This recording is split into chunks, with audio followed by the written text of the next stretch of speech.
We react to everything and anything. Yeah.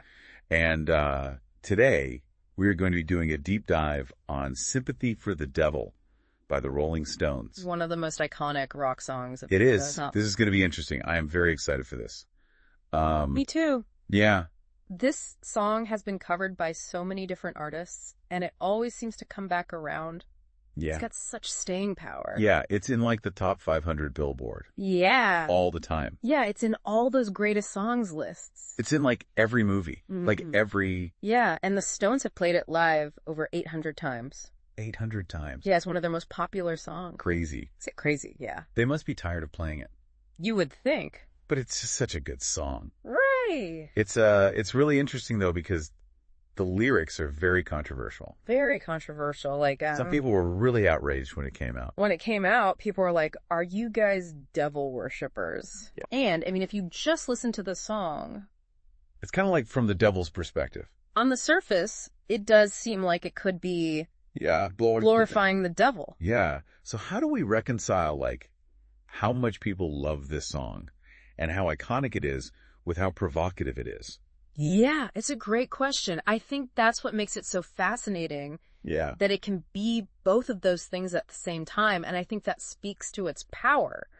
That it can still... Let's get into the origin of this song. Yeah. So originally it actually went through a few different titles before landing on Sympathy for the Devil. Okay. It was first called The Devil Is My Name. Okay. And then Fallen Angels. Interesting. And then finally Sympathy for the Devil. So you can kind of see the evolution. Yeah, but all in the same theme. Yeah, exactly. Yeah. So where did this whole devil theme come from? Well, Mick Jagger has said in interviews that he was really inspired by Baudelaire. Oh, yeah. And a novel called The Master and Margarita. I was going to say that. The Master and Margarita by Mikhail Bulgakov. Yes. That was, It had recently been translated into English at the time. It was a very influential book. It was a very influential I mean, I remember reading it. And it explored these themes of good and evil and the devil's presence on earth. So it definitely seems like that played a role.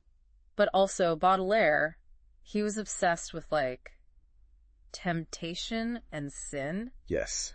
And the darker side of human nature. Absolutely. So I can see how those two would really influenced his writing for this song. Yeah, and I think it's interesting, too, that he chose to write it from the devil's perspective. Yeah. That's what really gives it that edge. So it wasn't just Jagger, though, right? Wasn't Keith Richards involved in this, too?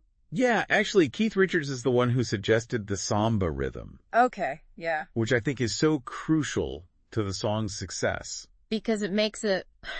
Like, you want to dance to it. Right. But it's like this really dark topic. Yeah. So it's this weird... This juxtaposition. Yeah. I mean, and Jagger has even said he thinks the samba beat is part of what made it so easy to sing. Because it just flows so naturally. Yeah. And it's so evocative, right? Yeah. It just creates this atmosphere. It just takes you there. Yeah. To, like, these different historical events that he's singing about. Absolutely. And he really name-drops some of history's, like, biggest figures. Oh, yeah. And events, like, from the devil's perspective, you've got the trial and death of Jesus Christ. Yeah. The 100 Years' War, the Russian Revolution. Yeah. World War II, even the assassination of the Kennedys. Wait, the Kennedys plural? Yeah. I thought he was only talking about JFK. So originally the line was who shot Kennedy. Oh. But after Robert F. Kennedy was assassinated in 1968, right. Jagger changed it to who killed the Kennedys. Oh, wow. To reflect both tragedies. That's so chilling. Yeah, it really adds to that unsettling vibe. Right. But is he really trying to glorify evil, though? Yeah, that's the question, isn't it? I feel like it's more about, like, forcing us to confront the dark side of humanity. I think you're right. I don't think the song is simply about, like, praising the devil. Yeah. It's about using the devil as a lens to examine our own complicity in evil throughout history. Yeah, like he's saying, look what you're capable of. Right, exactly. Which brings me to that line that he repeats several times. Yeah. Hope you guess my name. It's like a challenge, right? Yeah. He's forcing us to think about good and evil. Yeah, like how do we even define good and evil? Right. And is evil maybe closer to home than we think? And then there's that line about the troubadours who get killed before they reach Bombay. Yeah. It's like this idea of innocence being corrupted. Right. Good intentions being thwarted by the harsh realities of the world. It's all very unsettling. Mm-hmm. But also there's the music itself, which is like... It's so vibrant, right? Yeah. So full of life. Yeah. And energy. Yeah. It's such an interesting contrast. It is this really fascinating juxtaposition. That driving samba rhythm, the swirling guitars, the almost playful way that Jagger sings, it creates this tension between the darkness of the message and the vibrancy of the music. It's like the devil is trying to seduce us. Oh, yeah. With this catchy tune, and then he's going to hit us with these dark truths. Right, like luring us in. Yeah. Speaking of seduction, did you know that the backing vocals, that woo-woo sound? I love that part. I know. It's so haunting. It's so cool. It was actually an accident. Seriously? Yeah. I did not know that. So during the recording session, Yeah. the producer, Jimmy Miller, was reacting to Jagger singing. Okay. And spontaneously started making these woo-woo sounds. Wow. And it was totally unplanned, but the band loved it. Yeah. And they decided to keep it in the final mix. It's amazing how those little moments can really make a song. Yeah, it's like the song itself had a mind of its own. Totally. You know, and there's that whole story about the fire during the filming. Yeah, what was that? It sounds too crazy to be true. Right. But it actually happened. So the director, Jean-Luc Godard, was filming the recording session at Olympic Sound Studios. Yeah. And a fire broke out. Can you imagine? What a scene that was. The Rolling Stones in the studio recording this epic song, and a fire erupts. Yeah, and Miller, the producer, grabs the tapes of the song. Before fleeing the studio. Yeah, he ran out of there with the tapes. That's dedication. And Godard kept the cameras rolling through the whole thing. Of course he did. Capture the whole dramatic scene. It's like something out of a movie. Right. It makes you wonder if there was some kind of supernatural force involved. Right. Maybe the devil himself was trying to stop them from recording the song. It really adds to the mystique of the song. Totally, yeah. I mean, and then you think about how this song is just seeped into pop culture. Oh, yeah, it's everywhere. It's like a character in the story of rock and roll. Absolutely. It's featured in Hunter S. Thompson's Fear and Loathing in Las Vegas. Oh, yeah. Perfectly captures that chaotic energy of the late 60s. And then there's Altamont. Yeah, Altamont. That was a tragic event. It was a very dark chapter. But they weren't even playing Sympathy for the Devil when the violence broke out, right? That's right. A lot of people think they were. Yeah, I thought so too. But they weren't. It's just become so associated with that event. Yeah, it's like it became a symbol for all the anxieties of the time. You know, about rock music and youth culture and that kind of unrest. Yeah, it's a powerful example of how art can take on a life of its own. Yeah. And become a focal point for cultural debates. But even beyond that, the song has had such a huge influence. Yeah.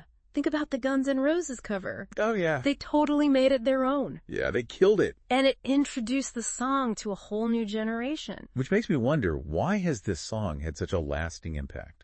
That's a great question. I think part of it is that Jagger doesn't present the devil as this like one-dimensional villain. Right. He's complex. Yeah. Even charming, and he's directly addressing the listener. So it creates this unsettling intimacy. It's like you're having a conversation with the devil. Right. And it's like that saying, What's that? The devil doesn't always wear horns. Sometimes he wears a charming smile. Yeah, it's so true. And that's what makes the song so brilliant. Yeah. It challenges us to look beyond simple notions of good and evil. Yeah. And to confront the idea that darkness can lurk in unexpected places. So it's not advocating for evil. No, not at all. It's about making us think critically about its nature and how it operates in the world. Absolutely. It's an examination of evil, not a glorification. And by making the devil so charismatic and relatable. It forces us to confront this uncomfortable truth, which is that evil isn't always easy to recognize. Right. It can be disguised. I'm thinking about those lines where he talks about being there when Jesus had his moment of doubt and pain and making sure that Pilate washed his hands and sealed his fate. Powerful stuff. Is he saying that even Jesus can be tempted by the devil? That's one way to interpret it, yeah. Wow. I think it speaks to the seductive power of temptation, that even the best intentions can be swayed.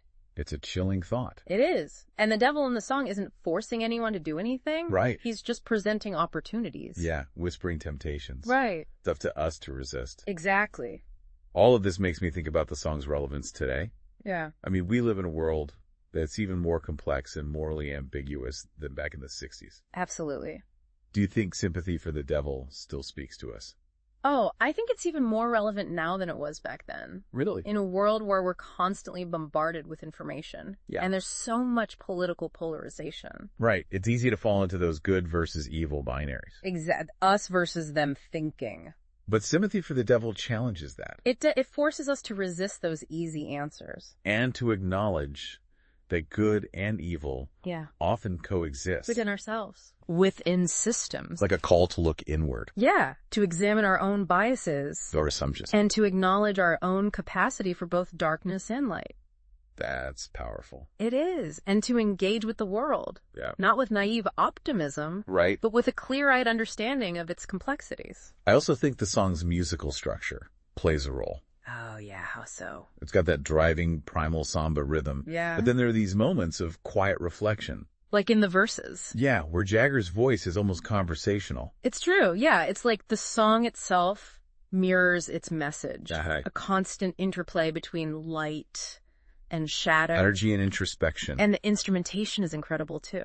It is so good. Mickey Hopkins on piano, Rocky Dijon on congas, Brian Jones with those haunting slide guitar lines. They all just work perfectly together. It's a rich sonic tapestry that just complements the lyrics so well. And then those woo-woos in the background. Yeah, that happy accident. Yeah. It's become such an integral part of the song. Yeah, it adds this ethereal, almost otherworldly quality. Right. That really underscores the song's power. I agree, and it's interesting to think about the song's production. Yeah.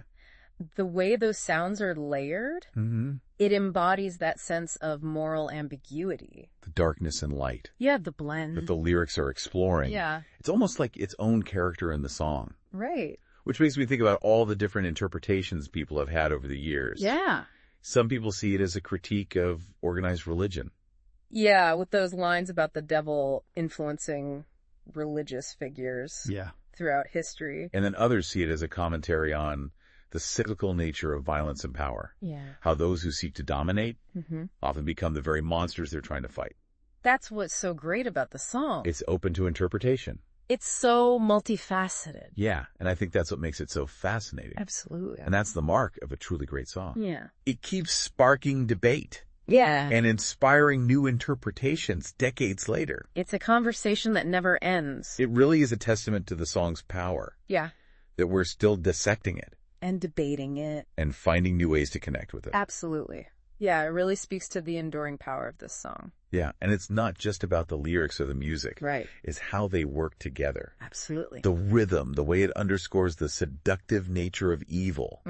Those quiet moments of reflection. Yeah. That force us to confront those uncomfortable truths. It's a multisensory experience. It really is. It engages us on so many levels. Yeah, intellectually, emotionally, even viscerally. And that's why it's had such a huge impact on pop culture.